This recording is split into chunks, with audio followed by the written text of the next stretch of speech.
శ్రీ రమణాశ్రమ లేఖలు 216 అరుణాచల దివ్య దృశ్యాలు. ఇది జనవరి 15, 1949లో వ్రాసిన లేఖ. ఈ మధ్యాహ్నం 2ంటికి భగవాన్ సన్నిధికి వెళ్ళాను. అట్టే జనం లేరు. సేవకులు, చొరవగల భక్తులు కొందరున్నారంతే. భగవాన్ వారితో ఇష్టాగోష్ఠిగా మాట్లాడుతూ ఉన్నారు. ప్రసంగవశంగా ఒక భక్తుడు శ్రీవారిని ఉద్దేశించి, ఈ కొండ మీద పెద్ద పెద్ద దేవాలయాలు, తోటలు మొదలైనవి కనిపించినట్లు భగవాన్ ఒకసారి సెలవిచ్చారే, అదంతా భగవాన్ కొండ మీద ఉండగానేనా అన్నాడు. అవును, విరూపాక్ష గుహలో ఉండగానో ఏమో. కళ్ళు మూసుకుని ఉన్నాను. కొండ మీదుగానే అలా ఈశాన్యం వైపున పోతూ ఉంటే ఒకచోట మంచి పూల తోట, పెద్ద దేవాలయం, చక్కని ప్రహరీ, ఆ ప్రహరీ లోపల పెద్ద నంది అన్నీ కనిపించాయి. విలక్షణమైన వెలుతురు, ఎంతో చక్కగా ఉంది. చూస్తూ ఉండగానే పూజాకాలమైంది. గంట కొట్టారు.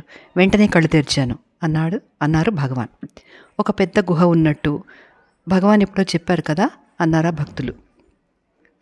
అవునవును, అది కొండ మీద ఉండగానే. అలా అలా పోతూ ఉండగా ఒకచోట పెద్ద గుహ కనపడింది. ఆ గుహలో ప్రవేశించి చూతును కదా, అనేక జలధారలు, రమ్యమైన తోటలు, ఆ తోటల మధ్యన కోనేళ్లు, తీర్చిన బాటలు, చక్కని వెలుతురు, ఎంతో వింతగా ఉంది. పోగా పోగా ఒక వనంలోని సరోవరం ఒడ్డున ఒక వృక్షం కింద సిద్ధపురుషుడు దక్షిణామూర్తి వలె ఆసీనుడై ఉన్నాడు. వారి చుట్టూ చాలామంది మునులు కూర్చుని ఉన్నారు. వీరేదో అడుగుతున్నారు, వారేదో చెప్తున్నారు. ఆ స్థలమంతా నాకు చిరపరిచితం వలనే ఉంది. అంతే, కళ్ళు తెరిచాను. ఆ తర్వాత కొన్నాళ్ళకి సంస్కృతంలో ఉన్న అరుణాచల పురాణం చూస్తే ఈశ్వర వాక్కుగా చెప్పబడిన శ్లోకం, అత్ర సిద్ధ పునర్నిత్యం వసామ్యగ్రే సురార్చిత మమాంతరే గుహాదివ్య ధ్యాతవ్య భోగసంయుతా అని ఒక శ్లోకం. ఇంకొక శ్లోకం, అగ్నిస్తంభమయం రూప మరుణాద్రి రితిశ్రుత ధ్యాయన్ లింగం మమ బృహన్మదం కుర్యాత్ ప్రదక్షిణం. అరుణాచల మహాత్మ్యం పూర్వార్ధ 9 అన్న శ్లోకాలు 2 కంటబడ్డాయి. ఆ రెండిటిలోనూ ఆ గుహను గురించి, సిద్ధపురుషుని గురించి చెప్పబడి ఉన్నందువల్ల, అరే మనకు తోచిందే ఈ శ్లోకాల్లో చెప్పి ఉందే అని ఆశ్చర్యం కలిగి అప్పుడే దానికి అనువాదంగా అరవంలో అంగియురు వాయుమొళి మంగు గిర్యాహ అన్న పద్యం రాశాను. తాత్పర్యం ఏమిటంటే, అగ్ని అంటే జ్యోతి స్వరూపుడనయ్యు ప్రకాశమును మరుగుపరచి గిరిగా నుండుట లోకమును అనుగ్రహించుటకే. ఇక్కడ సిద్ధరూపమున సదా నివసింతును.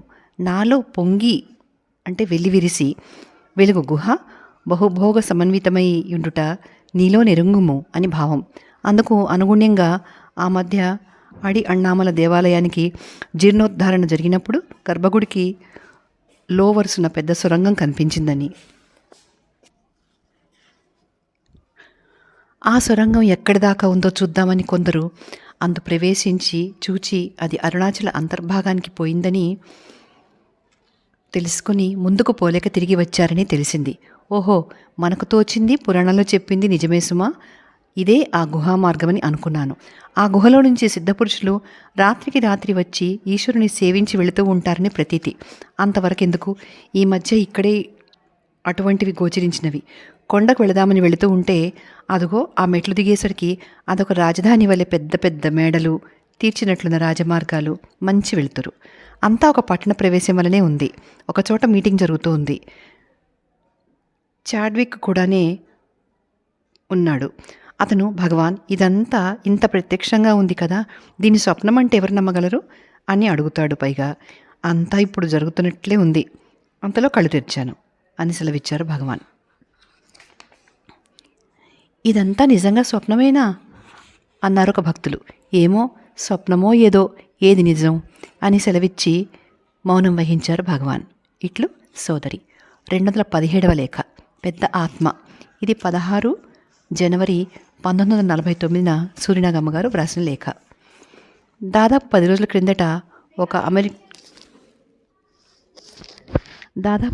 క్రిందట ఒక అమెరికన్ యువకుడు వచ్చాడు ఇక్కడికి. అతడు ఫోటోలు తీస్తాడని తెలిసి ఇక్కడి వారిలో కొందరు అరుణాచలేశ్వర ఆలయంలో 1000 కాళ్ల మండపంలో నివసించే ఏనుగును రప్పించి జూబ్లీ హాల్కు పక్కనే ఉన్న మైదానంలో నిలిపారు. భగవాన్ గోశాల వైపుకు వెళ్ళి తిరిగి వస్తూ ఆ ఏనుగు దగ్గర నిలిచి ఆహారం ఇప్పిస్తూ ఉండగా ఆ అమెరికన్ ఫోటో తీశాడు. ఆ తర్వాత అతను ఇక్కడ 2 రోజులు మాత్రమే ఉండి వెళ్ళాడు. వెళ్ళగానే ఒక నెగిటివ్ సరిచేసి ఫోటో పంపాడు. ఆ ఫోటో నిన్న ఉదయం 10 గంటలు దాటిన తర్వాత ఎవరికో చూపేందుకు గాను భగవాన్ సన్నిధికి తెస్తే అంతా వింతగా చూడసాగారు. ఆ ఫోటో వెనుకనున్న ఆ ఫోటో వెనుక పక్క ఇంగ్లీష్లో ఏమో రాసి ఉన్నదని అంతా చెప్పుకున్నారు.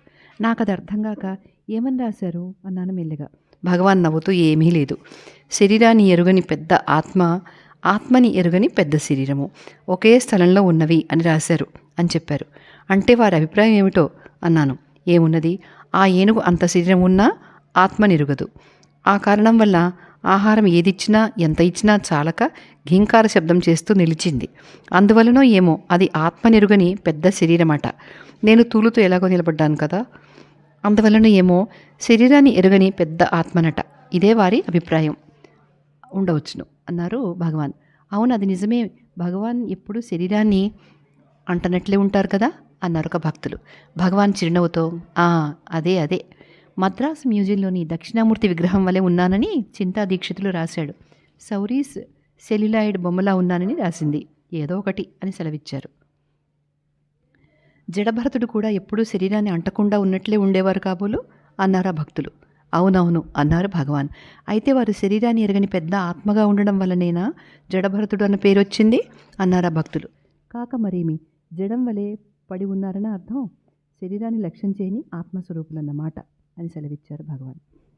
ఇందుకు తార్కాణంగా ఇక్కడికి వచ్చిన మొదటి రోజుల్లో శ్రీ భగవానే అరుణాచలేశ్వర ఆలయ ప్రాకారంలోని ఇప్ప చెట్టు కింద, పూదోటలోనూ, వాహన మండపంలోనూ, ఇంకా అక్కడక్కడ శరీరాన్ని లక్ష్యం చేయకుండా కూర్చుని ఉన్నప్పుడు అటు వచ్చి పోయే జనసామాన్యం వారిని చూచి జడమలి కూర్చుని ఉన్నాడు, ఎవరో పిచ్చివాడు అని అనుకుంటూ పోయేవారని, వారి మాటలకు తమలో తామే నవ్వుకుంటూ ఈ పిచ్చి అందరికీ పడితే ఎంత బాగుండును అని అనుకునేవాణ్ణని భగవాన్ అనేకసార్లు సెలవిచ్చి ఉన్నారు. అదే కాక కుంజస్వామి భగవానుని సేవ కొరకు సర్వాధికారిచే నియమితులై ఉన్న రోజుల్లో భగవానుని శరీరము, తల వణుకుతూ తూలుతూ ఉండడం చూసి అంతేవాసులే తప్ప అన్యులు లేని సమయంలో శ్రీవారిని ఉద్దేశించి వినయంగా, భగవానుకు నడివయసులోనే తల ఒళ్ళు వణుకుతూ ఉండడము, కర్ర పట్టుకు నడవడము వచ్చాయే, అందు కారణం ఏమిటి అని అడిగారట. భగవాన్ మందహాసంతో, ఏమున్నది, ఒక చిన్న గుడిసెలో పెద్ద ఏనుగును కట్టేస్తే ఆ గుడిసె ఏ పాటలు పడక ఏమవుతుంది, ఇది అంతే అని సెలవిచ్చారట. ఆ మాటలలో ఎంత మహత్తరమైన అర్థం ఉందో చూసావా. ఆ అర్థం అందరికీ విశదపరచక అప్పుడప్పుడు పరిహాసోక్తిగా, చూచారా, మీ అందరికీ 2 కాళ్ళైతే నాకు 3వ కాలుంది అని సెలవిస్తూ ఉంటారు భగవాన్. మహావాక్య రత్నమాలలో జ్ఞానిని గురించి ఏ విధంగా చెప్పారో చూడు. అంధవచ్చుడ వచ్చాపి మూకవచ్చ మహీం చరేత్. ఇట్లు సోదరి. 218వ లేఖ. కుండలిని శక్తి, చిన్మయ దేహాలు. ఇది 18 జనవరిన రాసిన లేఖ. నిన్న ఉదయాన ఒక ఆంధ్ర యువకుడు భార్యాసహితంగా వచ్చాడిక్కడికి. హిమాలయ ప్రాంతాలని చుట్టి వచ్చాడట. మధ్యాహ్నం 3 గంటలకి భగవానుని సమీపించి, స్వామి, కుండలిని శక్తి విజృంభణ, శక్తి నిపాతం యోగ మార్గంలో వెళ్ళే వాళ్ళకేనా, భక్తి, ప్రేమ ఇత్యాది మార్గానుసారులకు ఉంటుందా అన్నాడు. కుండలిని శక్తి లేని వారెవరు, అందరికీ ఉంటుంది.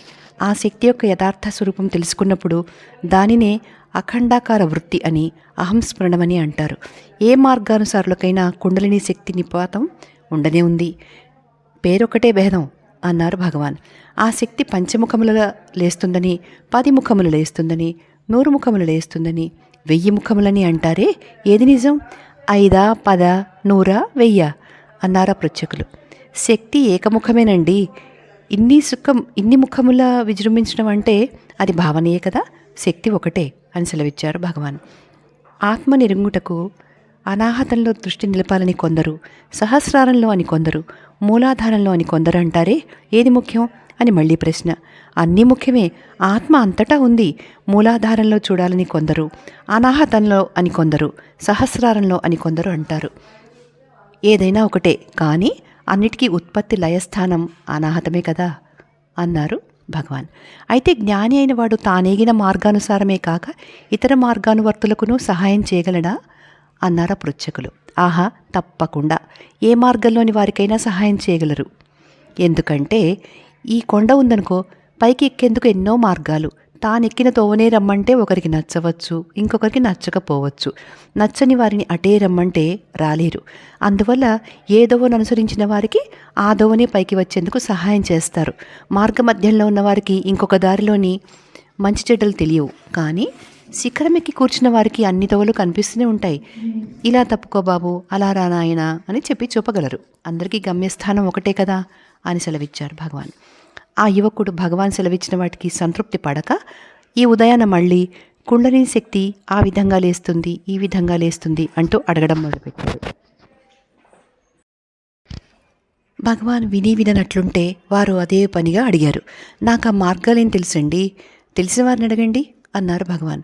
ఆ యువకుడు ఇక ఆ ప్రసంగం విడిచి చిన్మయ దేహాలను గురించి ఎత్తుకుని, మా గురువుగారు చిన్మయ రూపంతో అప్పుడు దర్శనమిచ్చారు, ఇప్పుడు దర్శనమిచ్చారు, అప్పుడు మాట్లాడారు, ఇప్పుడు మాట్లాడారు అంటూ దివంగతులైన తమ గురువుగారి మహిమలు చెప్పసాగాడు.